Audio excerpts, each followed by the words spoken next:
Hey everyone, welcome back to my channel. It's officially autumn. We're all about pumpkin spice lattes and fall fashion.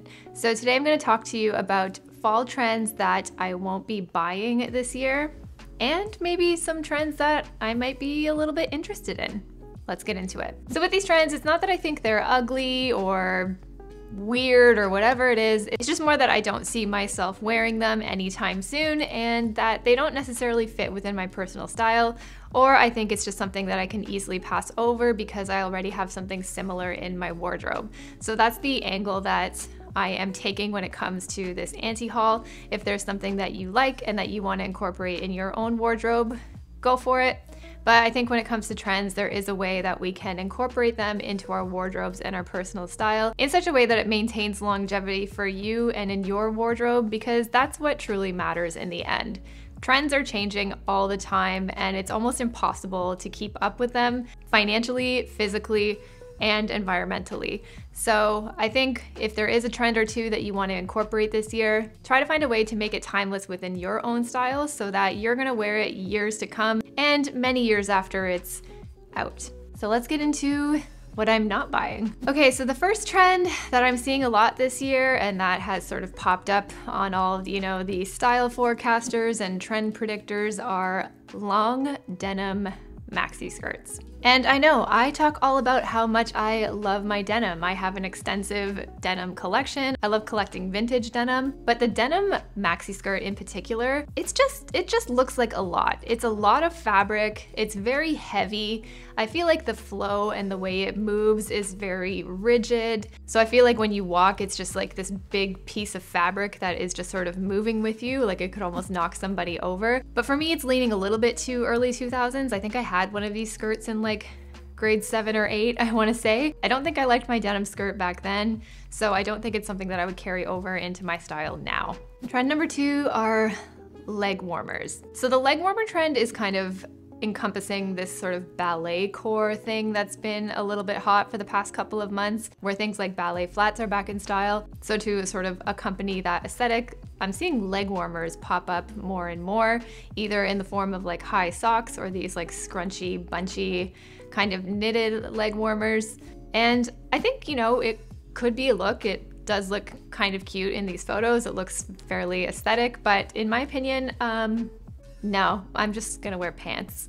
I don't know what to say about these. It's just like an added accessory that I feel like I would never actually wear. I think you could achieve something similar even if you had like knee socks, although that sort of reminds me of like my high school uniform, so I don't know if I'd personally go there either. But if you are into this leg warmer vibe, I think it is something that you can easily thrift and easily DIY even. So I think it is a fairly low barrier to entry trend, but to me, it's not something that feels timeless or has much longevity besides going to like a workout class, in my opinion. The next trend I'm seeing quite a lot of are cargo pants. The cargo pants to me are definitely a nod to the early 2000s. It reminds me a lot of TLC, even like Limp Bizkit a little bit. But it's this very sort of rough, industrial, sort of workwear kind of vibe, either in like a light taupe or khaki color or like an army green, even browns and blacks. And the style seems to be wearing them a little bit oversized and low on the waist or hip with a little bit of bagginess and bunching at the bottom. I love the whole like pocket thing that a cargo pant offers, but for me, it's just not something I feel tempted by. It's not something that piqued my interest the first time I saw it, so it's something that I am definitely just going to pass on. The next trend I am not planning on buying is legit low-rise anything. I think last year in the springtime, we started to see a resurgence of the like ultra mini, ultra low rise. It was seen a lot with this like Miu Miu set, for example. And the minis are still very on trend, so is that sort of preppy pleated kind of look. But now I'm seeing a lot of chatter on TikTok, especially about low rise jeans. In my opinion, the ones that are actually trending are more of a mid-rise, if anything, that just happen to sort of sit lower on the waist. but I really hope it doesn't evolve/devolve into this vibe again. No shade if you like it, but for me, I really like my zipper to be more than 3 inches if it can. So for me, I personally really like the whole like baggy jean kind of look, almost like my boyfriend's kind of jean, so it does end up sitting a little bit lower on the hip and waist. I will always love my high rise, but I do like that sort of slouchy, relaxed look, especially with denim, but I don't plan on buying any pair of trousers that are specifically made to be low rise. I think I would much rather explore this kind of look by just looking into a pair of jeans secondhand or thrifted that are maybe 1 or 2 sizes too big so that it just sits a little bit lower on the waist. Definitely not going here anytime soon. The next trend I won't be buying into is actually a shoe trend, and that is these Adidas Samba sneakers. So it seems like there's always a sneaker that is hot every season. I think last year, and sort of carried on into this year too, the big shoe was like New Balances. Maybe a few years ago it was like a Stan Smith or a Common Project. So there's always like a hot shoe that seems to be trending every season, and I think that is just a lot to keep up with. Rather than chasing after the hot shoe of the season, just pick a few timeless staples that are staples for you, whether it be like Vans, Converse, or really any sneaker that you like. Just stick with that, because sneakers and shoes in particular, they just last so long and they're really easy to carry over from season to season. So even if you do end up buying a Samba sneaker, yeah, you might see them everywhere this year, but to me, they're still fairly timeless. Pick a few and they'll last you forever.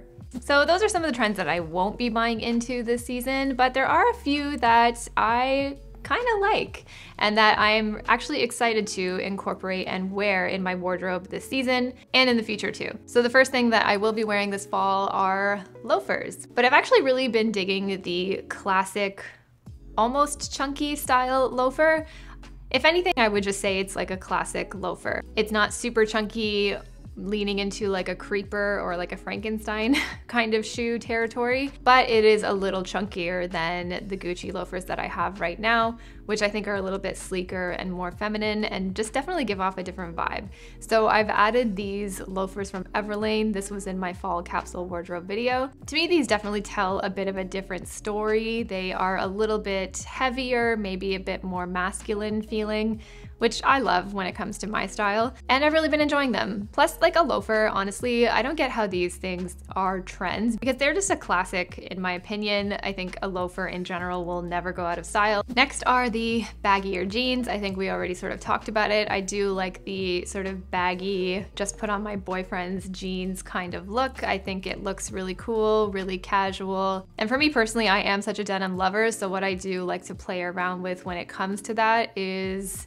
how it fits. So sometimes I really like a nice form-fitting pair of jeans that hugs you in all the right places, and other times I like it to look a little bit more casual and slouchy. And the way I would achieve this is just simply by buying a pair of jeans that maybe I really like a lot, or getting a vintage or a second-hand pair that's just a size or 2 bigger than my usual to get that sort of slouchy fit. The other thing I would do with this too is play with the inseams. So I think one of the keys to the sort of baggy, slouchy jean trend is to have a little bit of bunching at the bottom.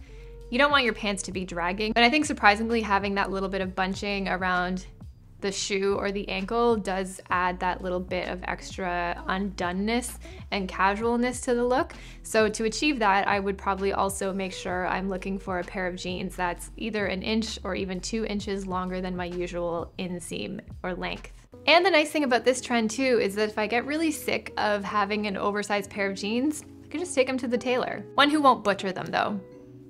Just saying. If you don't know what I'm talking about, you can watch it here on my TikTok. The next thing that's trending that I really like and that I actually have already incorporated into my wardrobe, I actually thrifted it maybe late last year or early 2022, and that is a leather bomber jacket. I love me a classic moto jacket. It is probably one of my most worn items in my wardrobe, and in the fall especially is when it has its time to shine. So I like the idea of having a aviator style or bomber style jacket just to change it up, and this is something that I did find secondhand off of Depop. So in my opinion, it is something that's a really easy and affordable thrift, and I think it looks really cool, so I'm excited to wear mine. Next is a trend that I really like and that I almost bought and decided not to and decided that I probably won't wear, but I'm gonna include it in this section because I still really like it. And that's the Birkenstock Boston clog. I love the outfits that all of the fashion girlies that I follow are putting together with these clogs. I think it looks really casual, really easy, and it's a very sensible shoe. Like, it has great arch support, your feet aren't being squished into them. And I personally bought my first pair of Arizona Birkenstock sandals this year that I absolutely love them. So all of these were kind of the thoughts that were running through my head when I put myself on a Birkenstock wait list and put these on my own wish list that I keep on my phone.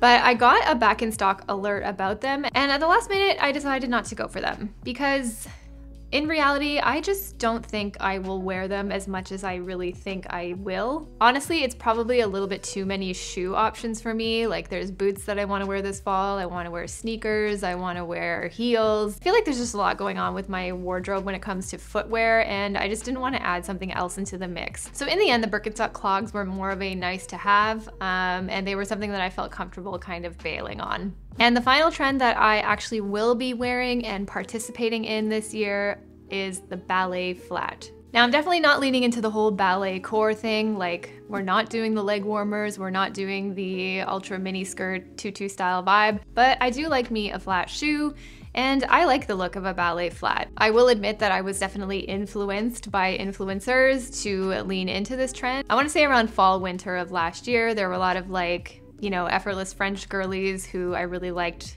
how they were pairing these ballet flats with like jeans and blazers and outfits that I definitely wear a lot and lean into. I think they're just a nice, more feminine option to tie a look together in a different way. And I actually have been getting a lot of wear out of my ballet flats. I don't find them uncomfortable. A lot of people do. I don't find them super stinky, although I do remember those days back in the early 2000s when I had stinky ass ballet flats. The only ballet flats that I won't really be leaning into are these like Miu Miu ones that look like an actual ballet slipper. First of all, they're like made of silk or satin, so I feel like that's not durable. They're gonna stain right away. I just see the mess happening. Or these ones with heels or platforms. For me, that's just not my personal style, and it's just not something that I would actually wear. And to me, that is a little bit more trendy and less timeless than, let's say, these like Chanel flats, for example. So those are some of the fall 2022 trends that I will not be buying, and some that I'm kind of happy to lean into. Let me know if there's any fall trends that you will be buying or not buying this season. And if you like this video, please don't forget to give me a thumbs up. It is the best way that you can support my channel and push it out to other people. You know, the whole YouTube algorithm thing. And if you're not subscribed yet, please do. Thanks so much for watching, guys. I'll see you in the next one. Bye. Now I really feel like fall. Pumpkin spice. Whatever, it's good. Let me be basic.